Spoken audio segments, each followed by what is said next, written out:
Facebook দেখবা, এটা আমি নিষেধ করছি না। মানিক সাহেব কলাপাতায় ঘুমাইলো নাকি? প্রথমত আমি একজন যুবক, তোমরা আমাকে বুড়া কখনো মনে করবো না।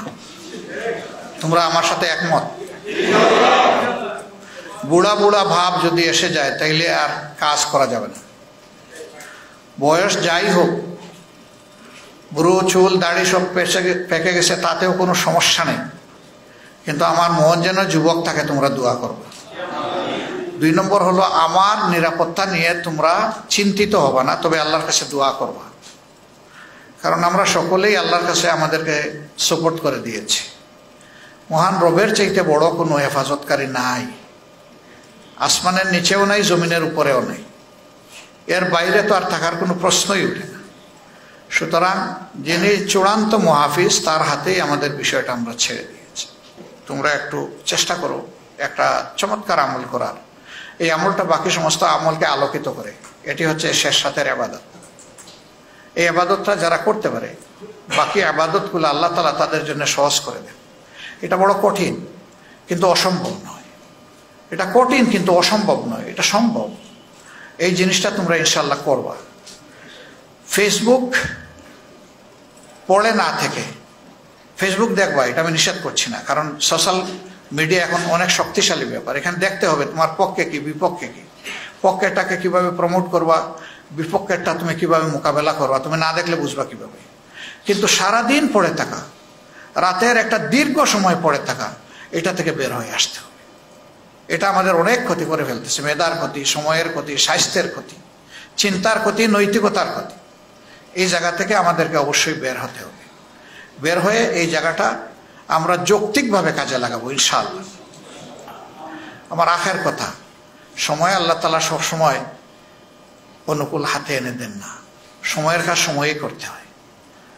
আজকের কাজ কালকে করবা, তোমার জন্য পড়ে থাকবে না, আরেকজন করে ফেলবে। এটা কোনো ময়দান খালি থাকে না, হয় সেখানে ভালো গাছ থাকবে, না হয় আগাছা থাকবে, একটা হয়ে যাবে।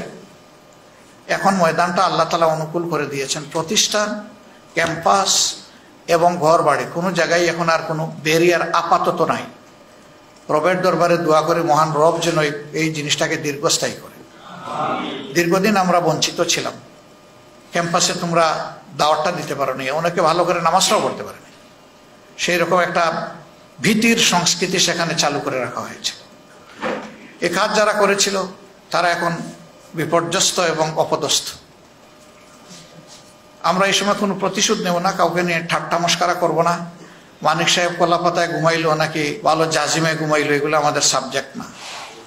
মাঝে মাঝে আমি এগুলো দেখি, তোমাদের পক্ষ থেকে হয়ে যায়, এটা আসলে আল্লাহর দরবারে পছন্দনীয় বলে আমি মনে করি না। কোনো মানুষই বিপদে পড়ছে, তাকে নিয়ে টিস করা ঠিক না। পরে আল্লাহর হাতে সাপোর্ট করে দাও, সংশোধনের সুযোগ তাকে সেটা করে দাও, না তাকে চুপ করো। এই যে আমরা ট্রল করি মানুষ মরার পরে এবং এই ধরনের বিপদে পড়ার পরে, এটা ভালো জিনিস না। তুমি আরেকজনকে অপমান করবা, সেটা তোমার দিকে ফিরে আসবে। ইসলামী মহলের ব্যাপারে আমাদের তীব্র আকাঙ্ক্ষা যে আমাদের একটা ঐক্য হওয়া দরকার, কর্মের ঐক্য, চিন্তার ঐক্য।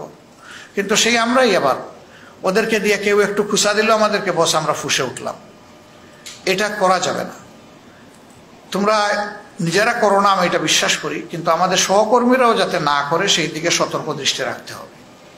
আমাদের কিছু ওলামায়ে কেরামও আছেন যারা মাঝে মধ্যে এগুলাতে জড়ায় পড়ে, কিন্তু এটা ফিতরতান কিছু ব্যাপার আছে। মানুষের ফিতরত সহজে পরিবর্তন হয় না।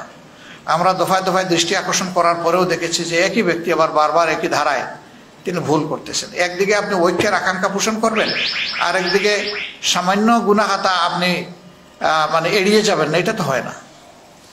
মুমিন তো সেই যে তার ভাইকে ক্ষমা করে দেয়, রাতে ঘুমাবার আগে বলে, আল্লাহ আমি তোমার গোলামকে ক্ষমা করে দিলাম, এর উসিলায় তুমি আমাকে ক্ষমা করে দাও। সেই তো মুমিন। এই জন্যে মুমিনগণ যেন পরস্পরের প্রতি ঝগড়া বিবাদে আর লিপ্ত না হয়, এটার কবর রচনা হয়ে যাওয়া দরকার। এই বিষয়গুলো তোমরা খেয়াল রাখবা ইনশাআল্লাহ।